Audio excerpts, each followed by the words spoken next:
What a week this was. We've gone from having one of the best weeks possible to having the worst week imaginable. Scored 2,039, moved down 9,000 odd spots, and now I'm outside the top 10k. Everything that could have gone wrong went wrong, except for winning one league matchup, but that's about it. So let's get to the team. So here is the mess of a team. In defense, Jake Lloyd was good. Jack Crisp, again, quiet. I'm really regretting the trade-in back in round 2. Missed out on Travis Boak and Shannon Hearn, and that would have put me in a much better spot at this point. But I'm stuck with Crisp right now. Hopefully he hits form again, but gee, I am very disappointed in the trade I made a couple weeks ago. But you gotta just live with it at this point. Zach Williams, quiet, which is disappointing. Darcy Moore as well, a little disappointing. Was on track for a ton at halftime and went completely quiet in the second half. Xavier Dersma was good. Jordan Clark, a quiet first half, but did make his way back up in the second half. And on the bench, the positives of my team, my top scorer in defense and my second and my third best, and of course they're both on the bench, but you can't predict that stuff. But Wilkie, out of nowhere, a 112, and he's going to make some great cash in the next few weeks. Same with Marty Hoare, a lay in, gets an 86, one of Melbourne's best, and like Wilkie, going to make some great cash in the next few weeks, as long as he keeps his spot on the side, which surely he will. In the midfield, Paddy Cripps and Lockie Neal just doing their thing, both of them absolute guns. Matt Crouch got a lot of the footy, just didn't use it that well, so that restricted him from the ton, but the stats are positive, just needs to use the ball better.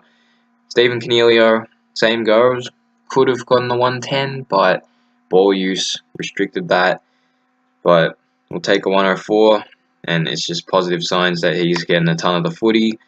Tom Liberatore was good. There were times where he just spent a lot of it on the bench, which was a bit disappointing. Maybe he just couldn't get back on the ground, but he still got a 106 off of it, so that's great stuff. Sam Walsh, unbelievable stuff. Constable, like many Geelong mids, just really quiet. And Bailey Scott used as the captain loophole for Brodie Grundy's 160, which he dominated Tim English. And of course, I chose the wrong guy to emergency. I got Butters instead of Drew or Atkins, and I lost around 38 to 45 odd points there. So, of course, like I said before, everything that could have gone wrong went wrong. Just all the wrong choices being made this round, and not having the big guns that scored well, like Whitfield, Hearn, and Boak. That really cost me this round. But yeah, just got to move on from it. But yeah, on the bench, Butters, disappointing. Drew and Atkins, we'll take that. In the rucks, like I said, Brodie Grundy absolutely dominated Tim English and got that vice-captain score doubled. And Max Gawn, I feel like he deserved a little more than the 113. He was a bit of an X-factor in the fourth quarter, taking those intercept marks down back, but I'll definitely take a 113. And in the forward line, Paddy Dangerfield and Tim Kelly, both of them very, very disappointing. Tim Kelly more so, obviously. He couldn't really get going the whole day. Maybe he should have rested a week, but getting tagged by De Boer doesn't help. And had his fair share of clangers as well. Paddy Dangerfield, great first half, but I feel like the De Boer tag might have affected him in the second half. Plus, maybe his mind was messing with him after hitting De Boer off ball and the potential of a suspension there, but to be honest, I don't think there was anything in it really. Dusty got a week, or 2 down to a week, for pretty much putting a forearm to Adam Kennedy's head, so I don't think Danger should get a week for it. I'd be surprised if he does, comparing that to what Dusty did, but crazier things have happened, so we'll have to see what happens there. And Isaac Heaney, another 130. He's been unbelievable the past couple of weeks, so it's good to see him back in form. Lincoln McCarthy, quiet, as most Brisbane players were. So that was disappointing. Connor Rosie, quiet in the first half, got going in the second half. So hopefully he can string together a four-quarter performance against West Coast, but that will be tough, obviously. And Matt Parker, again, picked the wrong guy. I was, in the last video, I picked Setterfield on field, and both of them had bad games, but Setterfield still scored better than Parker. It was unlucky. I'd say it was a bit unlucky with Parker doing his ankle and having to go to the bench for a while for treatment. And in the fourth quarter, I don't know if he was just on the he was supposed to be on the bench for the rest of the game, but he didn't get back on. So that didn't help his scoring at all. Of course, picked the wrong guy on field, and that cost me a few points. And then there's Noah Bolter. His first price change go it's a drop. That's unreal. That's unbelievable, really. A 14, and just can't get his game going, really. He seems to make mistakes every time he gets the ball, and I don't think there's really anything you can do with him. I really want to trade him out just because of how bad he is, but he's just that useless in terms of value that I don't think there's any point in it now. But that will do it for the team. Shocking week. Hopefully it can't get much worse than I don't think it can get much worse than this, so hopefully it doesn't. I can't wait for the next round to start so I can move on from this. Vice captain and captain will keep it on. Lockie Neal, Patrick Cripps for now. Danger's tempting. Bounce back game against Hawthorn. Usually has good games against the Hawks, so he's a tempting one, but you can't go. I feel like you can't go past Neal and Cripps right now. They're in unbelievable form. Jake Lloyd's another one. I feel like Richmond, I don't think any team really cares about Jake Lloyd getting a ton of the footy, to be honest. And I know Whitfield got 40 touches against him, but he plays up the ground a lot more than Lloyd does, but he'll be a tempting vice-captain choice, but we'll keep it on Neal and Cripps for now. Put Willem Drew on field, and in the forward line, who to put on field out of these two? Whoever it is, I'll get that decision wrong. So, I don't know, but I'll make up my mind by Thursday. As for trades, what I'm thinking this week, I was planning to just do Bolter to one of the rookies on the bubble, but really I feel like he'll just be dead weight on the bench, really. There's nothing I can do with him, to be honest. Maybe just hope for one of those big games he had in the preseason, but that is looking more and more unlikely as the weeks go by. So, I don't know, might just have to be dead weight on the bench. But what I'm thinking at the moment is Zach Butters, after getting at 23, is going to have that in his rolling 3-game average for another couple of weeks.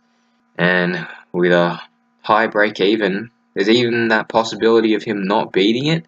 So he's one I feel like I'll be trading out. And the second one, Lincoln McCarthy.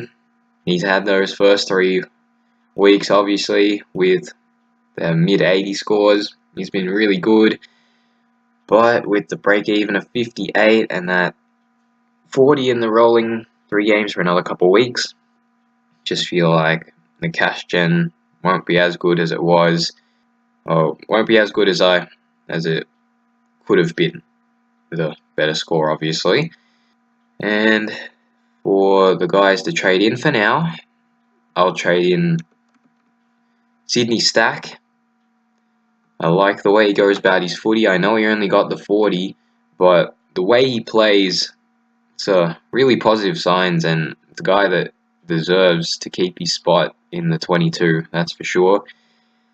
And in the forward line, this will be an interesting one. Rowan Marshall, solo rucking for the Saints right now. He has played really well with scores of 114, 111, and 119. He may not get as many hitouts, and obviously he's got Gorn coming up, but I'm not too phased by it, to be honest, because the around the ground work that he does is really positive and definitely boosting his score, that's for sure. Doesn't need that many hitouts to be getting a solid score because of the around the ground stuff that he's doing. He's getting a lot of touches, had a heap of clearances against the Hawks, so whatever he's doing, just got to keep it up.